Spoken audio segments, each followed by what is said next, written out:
दोस्तों, आज की कहानी है देवी, जो कि मुंशी प्रेमचंद जी द्वारा लिखी गई है। तो चलिए कहानी शुरू करते हैं। बूढ़ों में जो एक तरह की बच्चों की सी बेशर्मी आ जाती है, वह इस वक्त भी तुल्या में न आई थी। यद्यपि उसके सिर के बाल चांदी हो गए थे और गाल लटक कर दाढ़ों के नीचे आ गए थे।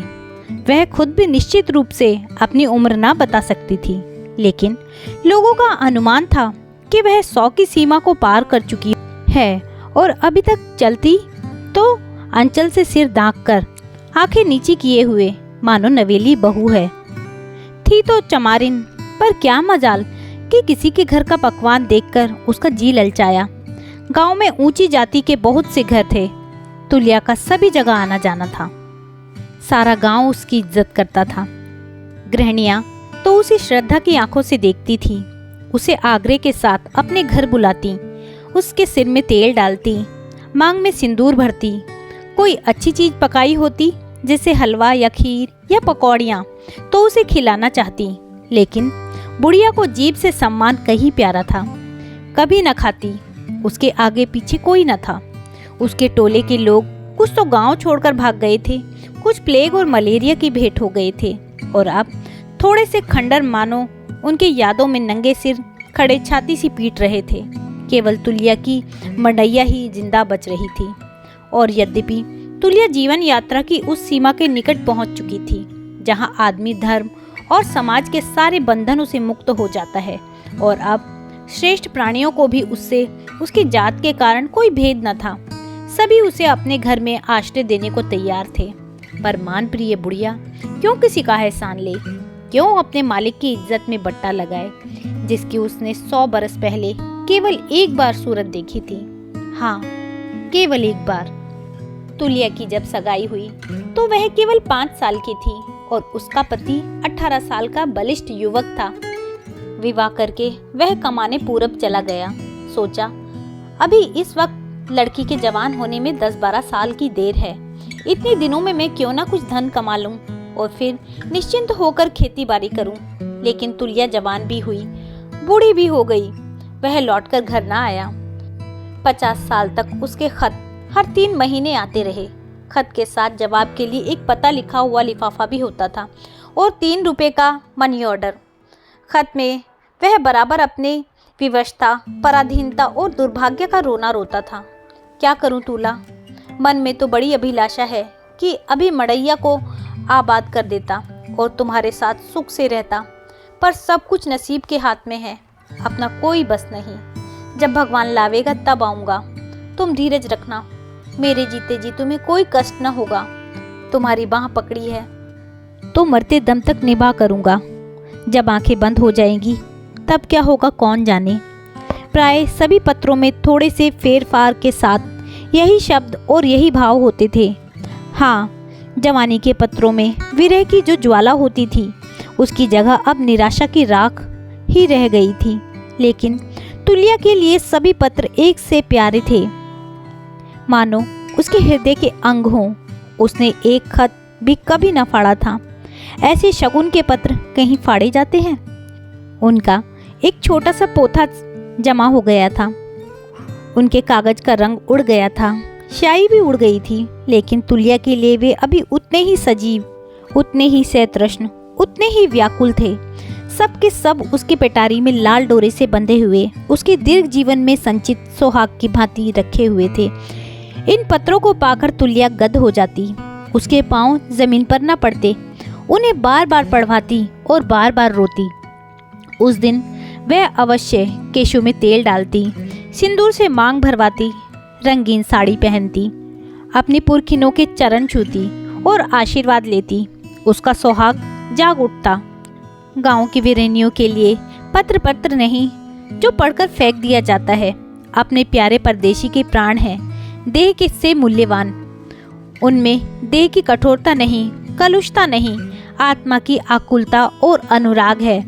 तुल्या पति के पत्रों ही को शायद पति समझती थी। पति का कोई दूसरा रूप उसने कहाँ देखा था। रमणिया हंसी से पूछती, क्यों बुआ, तुम्हें फूफा की कुछ याद आती है? तुमने उनको देखा तो होगा। और तुल्या की झुर्रियों से भरे हुए मुखमंडल पर यौवन चमक उठता, आंखों में लाली आ जाती। पुलक कर कहती, याद क्यों नहीं आती बेटा? उनकी सूरत तो आज भी मेरी आंखों के सामने, बड़ी बड़ी आंखें, लाल लाल ऊंचा माथा, चौड़ी छाती, गठी हुई देह। ऐसा तो अब यहाँ कोई पट्टा ही नहीं है। मोतियों के से दांत थे बेटा, लाल लाल कुर्ता पहने हुए थे। जब ब्याह हो गया तो मैंने उनसे कहा, मेरे लिए बहुत से गहने बनवाओगे ना, नहीं तो मैं तुम्हारे घर नहीं रहूँगी। लड़कपन था बेटा, शर्म लिहाज कुछ थोड़े ही थी। मेरी बात सुनकर वह जोर से ठट्ठा मारकर हंसे और मुझे अपने कंधे पर बैठाकर बोले, मैं तुझे गहनों से लाद दूंगा। तुलिया, कितने गहने पहनेगी? मैं परदेश कमाने जाता हूँ, वहाँ से रुपये भेजूंगा, तो बहुत से गहने बनवाना। जब वहाँ से आऊँगा तो अपने साथ भी संदूक भरकर गहने लाऊंगा। मेरा डोला हुआ था बेटा। माँ बाप की ऐसी हैसियत कहाँ थी कि उन्हें बारात के साथ अपने घर बुलाते। उन्हीं के घर मेरी उनसे सगाई हुई और एक ही दिन में मुझे वह कुछ ऐसे भाए कि जब वह चलने लगे तो मैं उनके गले लिपट कर रोती थी और कहती थी कि मुझे भी अपने साथ ले चलो।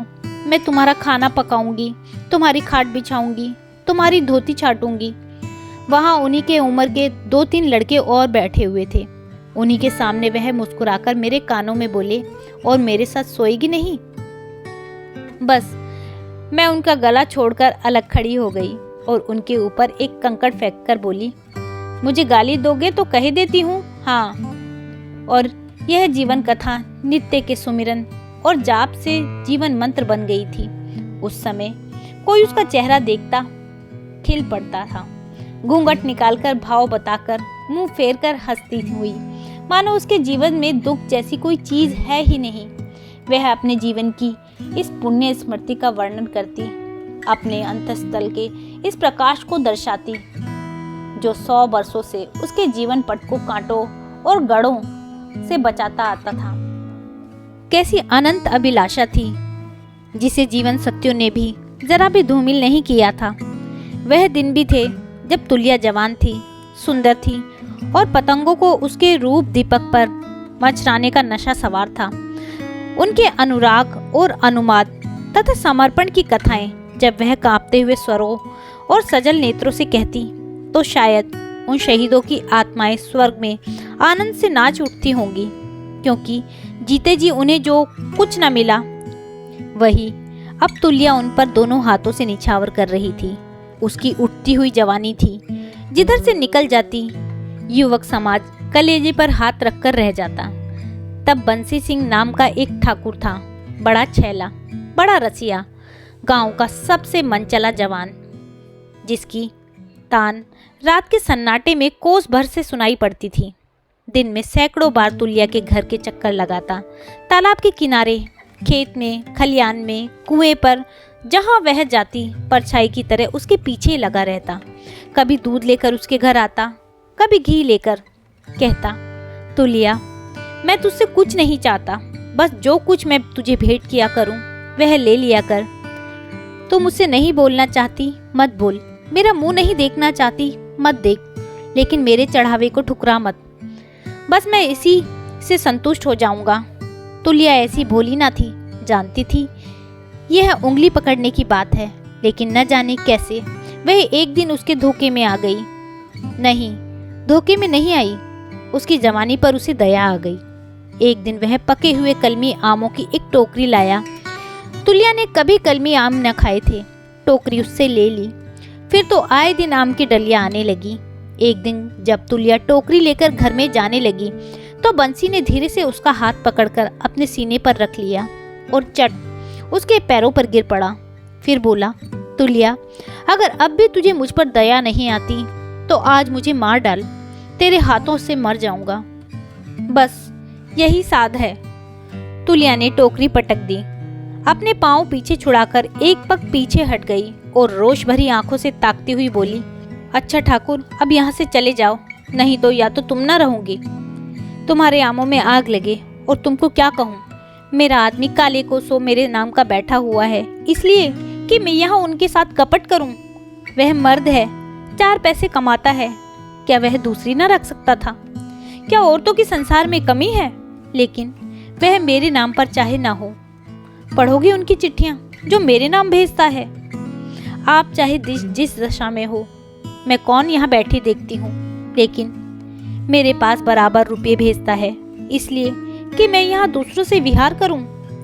जब तक मुझको अपनी और अपने को मेरा समझता रहेगा, तुल्या उसी की रहेगी, मन से भी कर्म से भी।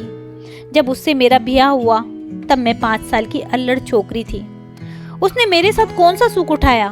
वहाँ पकड़ने की लाज ही तो निभा रहा है। जब वह मर्द होकर प्रीत निभाता है तो मैं औरत होकर उसके साथ दगा करूं? यह कहकर वह भीतर गई और पत्रों की पिटारी लाकर ठाकुर के सामने पटक दी, मगर ठाकुर की आंखों का तार बंधा हुआ था। होठ पिचके जा रहे थे। ऐसा जान पड़ता था कि भूमि में धंसा जा रहा है। एक क्षण के बाद उसने हाथ जोड़कर कहा, मुझसे बहुत बड़ा अपराध हो गया तुलिया। मैंने तुझे पहचाना ना था। अब इसकी यही सज़ा है कि इसी क्षण मुझे मार डाल। ऐसे पापी का उद्धार का यही एक मार्ग है। तुल्या को उस पर दया नहीं आई। वह समझती थी कि यह अभी तक शरारत किए जाता है। झल्लाकर बोली, मरने को जी चाहता है तो मर जाओ। क्या संसार में कुएं तालाब नहीं? या तुम्हारे पास तलवार कटार नहीं है? मैं किसी को क्यों मारूं? ठाकुर ने हताश आंखों से देखा। तो यही तेरा हुक्म है? मेरा हुक्म क्यों होने लगा? मरने वाले किसी से हुक्म नहीं मांगते। ठाकुर चला गया और दूसरे दिन उसकी लाश नदी में तैरती हुई मिली। लोगों ने समझा तड़के नहाने आया होगा, पांव फिसल गया होगा। महीनों तक गांव में इसकी चर्चा रही, पर तुल्या ने जबान तक न खोली। उधर का आना जाना बंद कर दिया।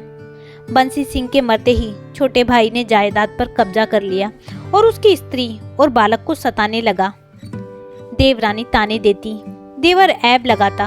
आखिर अनाथ विधवा एक दिन जिंदगी से तंग आकर घर से निकल पड़ी। गांव में सोता पड़ गया था। तुल्या भोजन करके हाथ में लालटेन लिए गाय को रोटी खिलाने निकली थी। प्रकाश में उसने ठकुराइन को दबे पांव जाते देखा। सिसकती और आंचल से आंसू पोंछती जाती थी। 3 साल का बालक गोद में था। तुल्या ने पूछा, इतनी रात गए कहाँ जाती हो ठकुराइन? सुनो, बात क्या है? तुम तो रो रही हो। ठकुराइन घर से जा तो रही थी, पर उसे खुद ना मालूम था कहाँ। तुल्या की ओर एक बार भीत नेत्रों से देखकर बिना कुछ जवाब दिए आगे बढ़ी। जवाब कैसे देती? गले में तो आंसू भरे हुए थे और इस समय न जाने क्यों और उमड़ आए थे। तुल्या सामने आकर बोली, जब तक तुम बता ना दोगी मैं एक पग भी आगे न जाने दूंगी। ठाकुराइन खड़ी हो गई और आंसू भरी आंखों से क्रोध भरकर बोली, तू क्या करेगी पूछकर? तुझसे मतलब? मुझसे कोई मतलब ही नहीं। क्या मैं तुम्हारे गांव में नहीं रहती? गांव वाले एक दूसरे के दुख दर्द में साथ न देंगे तो कौन देगा? इस जमाने में कौन किसका साथ देता है तुल्या? जब अपने घर वालों ने ही साथ नहीं दिया तो तेरे भैया के मरते ही मेरे खून के प्यासे हो गए, तो फिर मैं और किससे आशा रखूं? तुझसे मेरे घर का हाल कुछ छिपा है? वहाँ मेरे लिए अब जगह नहीं। जिस देवर देवरानी के लिए मैं प्राण देती थी वही अब मेरे दुश्मन है। चाहते हैं कि यह एक रोटी खाए और अनाथों की तरह पड़ी रहे। मैं रखेली नहीं हूँ, उड़ रही हूँ, ब्याहता हूँ। 10 गांव के बीच ब्याह होके आई हूँ। अपनी रत्ती भर भी जायदाद न छोड़ूंगी और अपना राधा लेकर रहूंगी।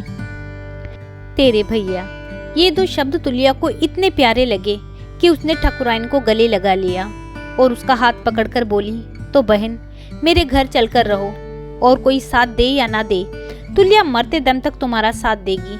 मेरा घर तुम्हारे लायक नहीं है, लेकिन घर में और कुछ नहीं, शांति तो है, और मैं कितनी ही नीच हूँ, तुम्हारी बहन तो हूँ। ठाकुराइन ने तुल्या के चेहरे पर अपनी विस्मय भरी आंखें जमा दी। ऐसा ना हो मेरे पीछे मेरा देवर तुम्हारा दुश्मन हो जाए।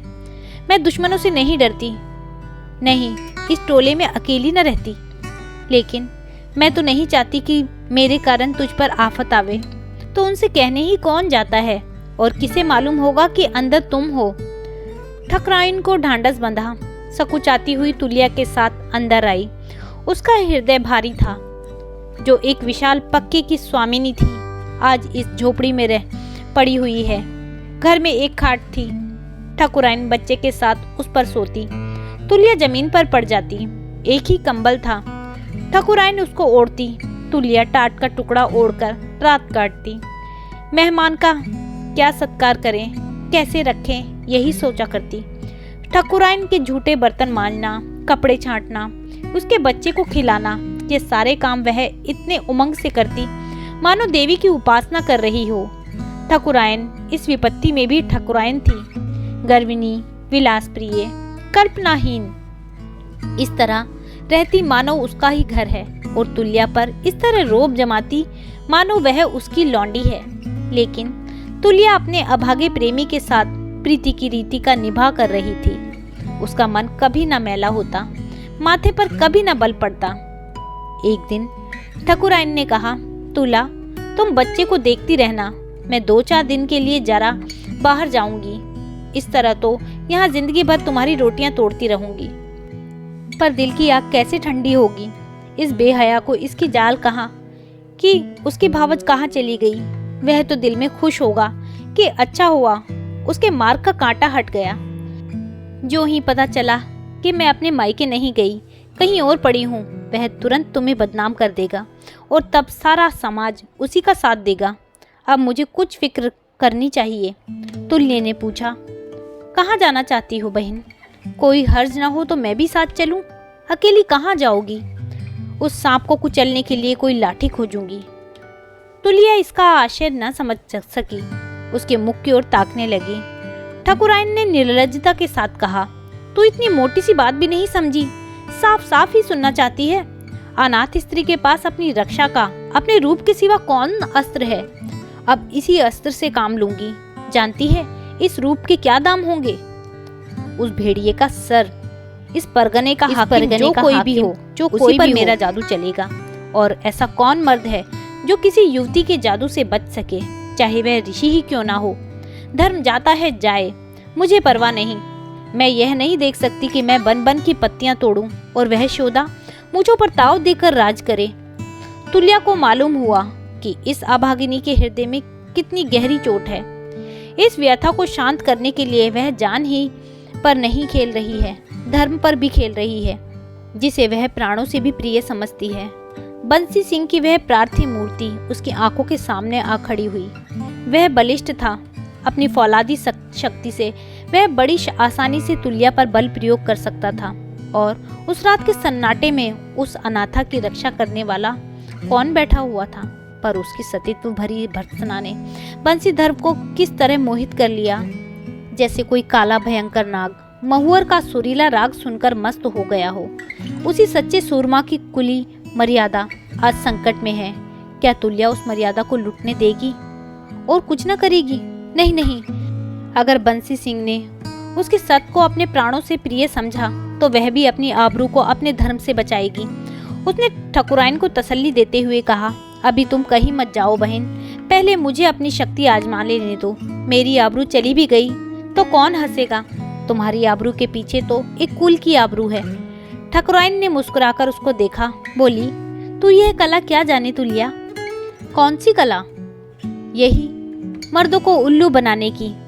मैं नारी हूँ, लेकिन पुरुषों का चरित्र तो नहीं जानती। यह तो हम तुम दोनों माँ के पेट से ही सीख कर आई हैं। कुछ बता तो क्या करेगी? वही जो तुम करने जा रही हो। तुम परगने के हाकिम पर अपना जादू डालना चाहती हो। मैं तुम्हारे देवर पर जाला फेंकूंगी। बड़ा घाघ है तुलिया, यही तो देखना है। तुलिया ने बाकी रात कार्यक्रम और उसका विधान सोचने में काटी। कुशल सेनापति की भांति उसने धावे और मारकाट की एक योजना सी मन में बना ली। उसे अपनी विजय का विश्वास था। शत्रु निशंक था, इस धावे की उसे जरा भी खबर न थी। बंसी सिंह का छोटा भाई गिरधर कंधे पर 6 फीट का मोटा लट रखे अकड़ता चला आता था कि तुलिया ने पुकारा, ठाकुर, तनिक यह घास का गट्ठा उठाकर मेरे सर पर रख दो, मुझसे नहीं उठता। दोपहर हो गई थी। मजदूर खेतों से लौटकर आ चुके थे। बगुले उठने लगे थे। तुलिया एक पेड़ के नीचे घास का गट्ठा रखे खड़ी थी। उसके माथे से पसीने की धार बह रही थी। ठाकुर ने चौंककर तुलिया की ओर देखा। उसी वक्त तुलिया का आंचल खिसक गया और नीचे की लाल चोली झलक पड़ी। उसने झट से आंचल संभाल लिया, पर उतावली में जोड़े में गुथी हुई फूलों की बेनी बिजली की तरह आंखों में कौंध गई। गिरधर का मन चंचली हो उठा। आंखों में हल्का सा नशा पैदा हुआ और चेहरे पर हल्की सी सुर्खी और हल्की सी मुस्कुराहट। नस नस में संगीत सा गूंज उठा। उसने तुल्या को हजारों बार देखा था, प्यासी आंखों, ललचाई आंखों से, मगर तुल्या अपने रूप और सत के घमंड में उसकी तरफ कभी आंखें तक न उठाती थी। उसकी मुद्रा और ढंग में कुछ ऐसी रुखाई, कुछ ऐसी निठुरता होती थी कि ठाकुर के सारे हौसले पस्त हो जाते थे। सारा शौक ठंडा पड़ जाता था। आकाश में उड़ने वाले पंछी पर उसके जाल और दानों का क्या असर हो सकता था, मगर आज वह पंछी सामने वाली डाल पर आ बैठा था और ऐसा जान पड़ता था कि भूखा है, फिर वह क्यों न दाना और जाल लेकर दौड़े। उसने मस्त होकर कहा, मैं पहुंचाई देता हूँ। तुलिया, तू क्यों सिर पर उठाएगी? और कोई देख ले तो यही कहे कि ठाकुर को क्या हो गया है। मुझे कुत्तों के भौंकने की परवाह नहीं है, लेकिन मुझे तो है। ठाकुर न माना, गट्ठा सिर पर उठा लिया और इस तरह आकाश में पांव रखता चला मानो तीनों लोक का खजाना लूटे लिए जाता है। 1 महीना गुजर गया। तुलिया ने ठाकुर पर मोहिनी डाल दी थी और अब उसे मछली की तरह खेला रही थी। कभी बंसी ढीली कर देती, कभी कड़ी। ठाकुर शिकार करने चला था, खुद जाल में फंस गया। अपना ईमान और धर्म और प्रतिष्ठा सब कुछ होम करके वह देवी का वरदान न पा सकता था। तुलिया आज भी उससे उतनी ही दूर थी जितनी पहले। एक दिन वह तुलिया से बोला, इस तरह कब तक जलाएगी तुलिया? चल कहीं भाग चलें। तुलिया ने फंदे को और कसा। हाँ और क्या, जब तुम मुंह फेर लो तो कहीं के न रहूं, दीन से भी जाऊं दुनिया से भी। ठाकुर ने शिकायत के स्वर में कहा, अब भी तुम्हें मुझ पर विश्वास नहीं आता?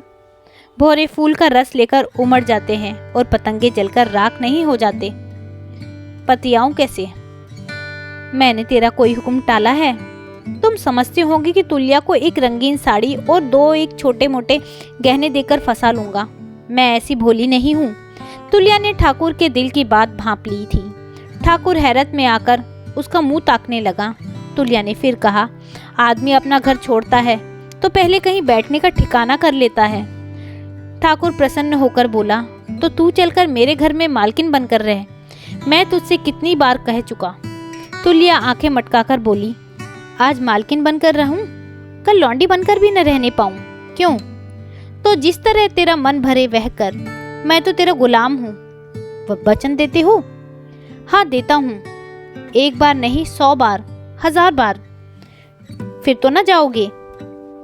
वचन देकर फिर जाना नामर्दों का काम है। तो अपनी आधी जमीन जायदाद मेरे नाम लिख दो। ठाकुर अपने घर की एक कोठरी, 10-5 बीघे खेत, गहने, कपड़े तो उसके चरणों पर चढ़ा देने को तैयार था, लेकिन आधी जायदाद उसके नाम लिख देने का साहस उसमें न था।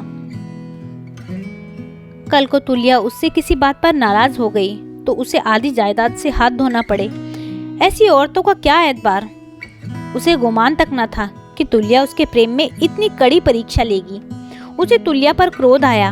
वह चमार की बिटिया जरा सुंदर क्या हो गई कि समझती क्या है, मैं अप्सरा हूँ। उसी मोहब्बत केवल उसके रूप का मोह थी। वह मोहब्बत जो अपने को मिटा देती है और मिट जाना ही अपने जीवन की सफलता समझती है, उसमें ना थी। उसने माथे पर बल लाकर कहा, मैं न जानता था तुझे मेरी जमीन जायदाद से प्रेम है तुलिया। मुझसे नहीं। तुलिया ने छुटते ही जवाब दिया, तो क्या मैं ना जानती थी कि तुम्हें मेरे रूप और जवानी ही से प्रेम है, मुझसे नहीं। तू प्रेम को बाजार का सौदा समझती है? हाँ समझती हूँ। तुम्हारे लिए प्रेम 4 दिन की चांदनी होगी, मेरे लिए तो अंधेरा पाक हो जाएगा। मैं जब अपना सब कुछ तुम्हें दे रही हूँ तो उसके बदले सब कुछ लेना भी तो चाहती हूँ। तुम्हें अगर मुझसे प्रेम होता तो तुम आधी क्या पूरी जायदाद मेरे नाम लिख देती। मैं जायदाद क्या सिर पर उठा ले जाऊंगी, लेकिन तुम्हारी नीयत मालूम हो गई। अच्छा ही हुआ, भगवान ना करे कि ऐसा कोई समय आवे, लेकिन दिन किसी के बराबर नहीं जाते। अगर ऐसा कोई समय आया तो तुमको मेरे सामने हाथ पसारना पड़े तो तुलिया दिखा देगी कि औरतों का दिल कितना उदार हो सकता है। तुलिया झल्लाई हुई वहां से चली गई, पर निराश न थी न बेदिल। जो कुछ हुआ वह उसके सोचे हुए विधान का एक अंग था। उसके आगे क्या होने वाला है इसके बारे में भी उसे कोई संदेह न था। ठाकुर ने जायदाद तो बचा ली थी, पर बड़े महंगे दामों में। उसके दिल का इत्मीनान गायब हो गया था। जिंदगी में जैसे कुछ रह ही नहीं गया था। जायदाद आंखों के सामने थी, तुलिया दिल के अंदर। तुलिया जब रोज सामने आकर अपनी तिरछी चितवनों से उसके हृदय में बाण चलाती थी, तब वह ठोस सत्य था। अब जो तुलिया उसके हृदय में बैठी हुई थी, वह स्वप्न थी, जो सत्य से कहीं ज्यादा मादक है, विदारक है। कभी कभी तुलिया स्वप्न की एक झलक सी नजर आ जाती और स्वप्न ही की भांति विलीन भी हो जाती। गिरधर उससे अपने दिल का दर्द कहने का अवसर ढूंढता रहता था, लेकिन तुलिया उसके साये से भी परहेज करती। गिरधर को अब अनुभव हो रहा था कि उसके जीवन को सुखी बनाने के लिए उसकी जायदाद जितनी जरूरी है, उससे कहीं ज्यादा जरूरी तुलिया है। उसे अब उसकी कृपणता पर क्रोध आता। जायदाद क्या तुलिया के नाम रही, क्या उसके नाम?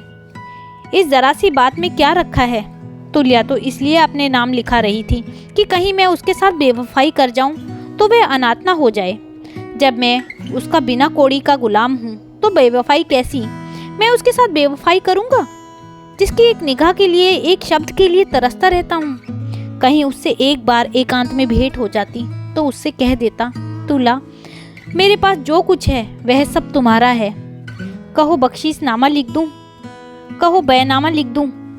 मुझसे जो अपराध हुआ उसके लिए नादिम हूँ। जायदाद से मनुष्य को जो एक संस्कारगत प्रेम है, उसी ने मेरे हृदय से वह शब्द निकलवाए हैं। यही रिवाज लोभ मेरे और तुम्हारे बीच में आकर खड़ा हो गया। पर अब मैंने जाना कि दुनिया में वही चीज सबसे कीमती है जिससे जीवन में आनंद और अनुराग पैदा हो।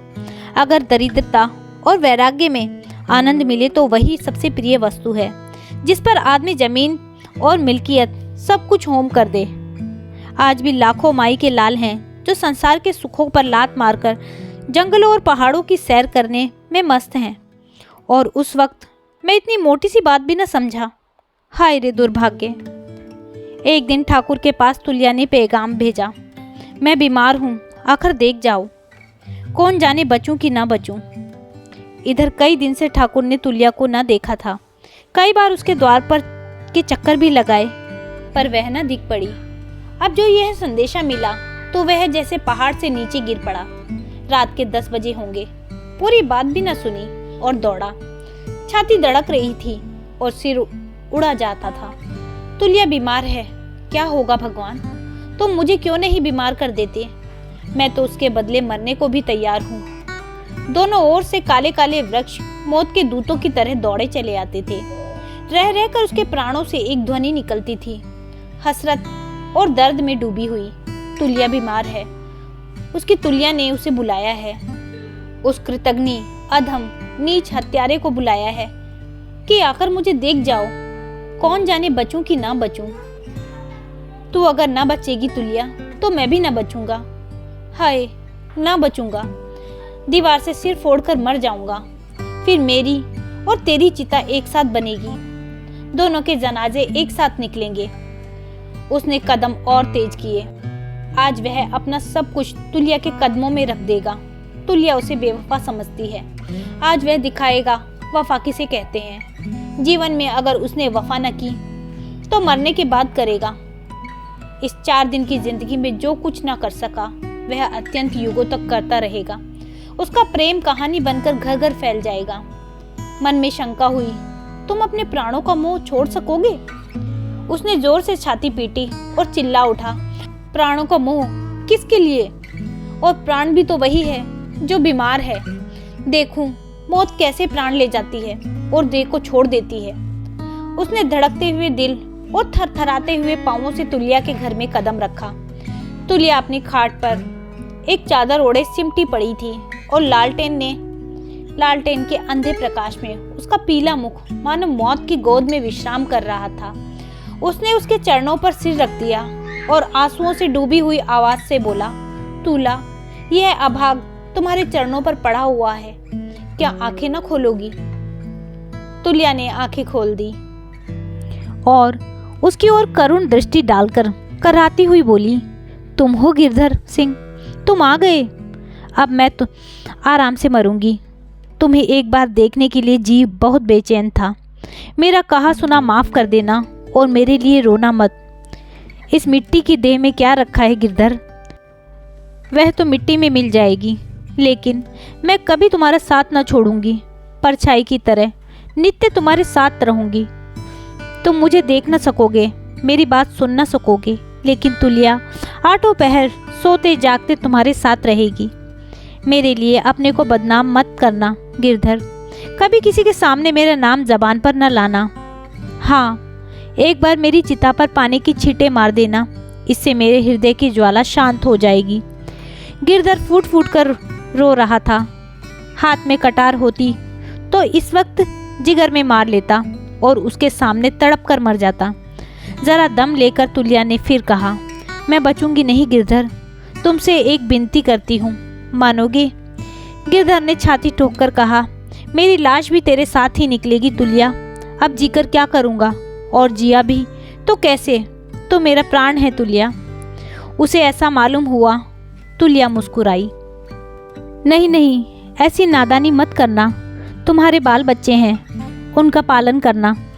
अगर तुम्हें मुझसे सच्चा प्रेम है तो ऐसा कोई काम मत करना जिससे किसी को इस प्रेम की गंध भी मिले। अपने तुलिया को मरने के पीछे बदनाम मत करना। गिरधर ने रोकर कहा, जैसी तेरी इच्छा, मेरी तुमसे एक विनती है। अब तो जीऊँगा ही इसलिए कि तेरा हुक्म पूरा करूं। यही मेरे जीवन का ध्येय होगा।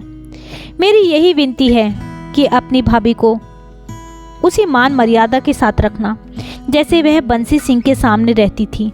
उसका आधा उसको दे देना। लेकिन भाभी तो 3 महीने से अपने मायके में है और कह गई है कि अब कभी ना आएगी।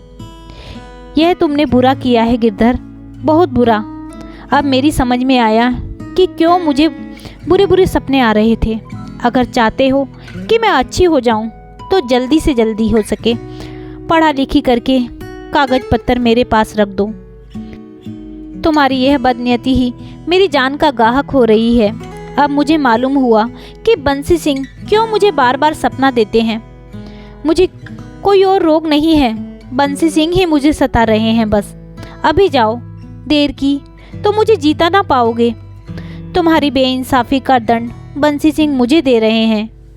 गिरधर ने दबी जबान में कहा, लेकिन रात को कैसे लिखा पड़ी होगी तुला? स्टाम्प कहाँ मिलेगा? लिखेगा कौन? गवाह कहाँ है? कल सांझ तक भी तुमने लिखा पढ़ी कर ली तो मेरी जान बच जाएगी गिरधर। मुझे बंसी सिंह लगे हुए हैं, वही मुझे सता रहे हैं, इसलिए कि वह जानते हैं कि तुम्हें मुझसे प्रेम है। मैं तुम्हारे ही प्रेम के कारण मरी जा रही हूँ। अगर तुमने देर की तो तुलिया को जीता ना पाओगे। मैं अभी जाता हूँ तुलिया, तेरा हुक्म सिर और आंखों पर। अगर तूने पहले ही यह बात मुझसे कह दी होती तो क्यों यह हालत होती। लेकिन कहीं ऐसा ना हो मैं तुझे देख ना सकूं और मन की लालसा मन ही में रह जाए। नहीं नहीं, मैं कल सांझ तक नहीं मरूंगी, विश्वास रखो। गिरधर उसी क्षण वहाँ से निकला और रातों रात 25 कोस की मंजिल काट दी। दिन निकलते निकलते सदर पहुंचा।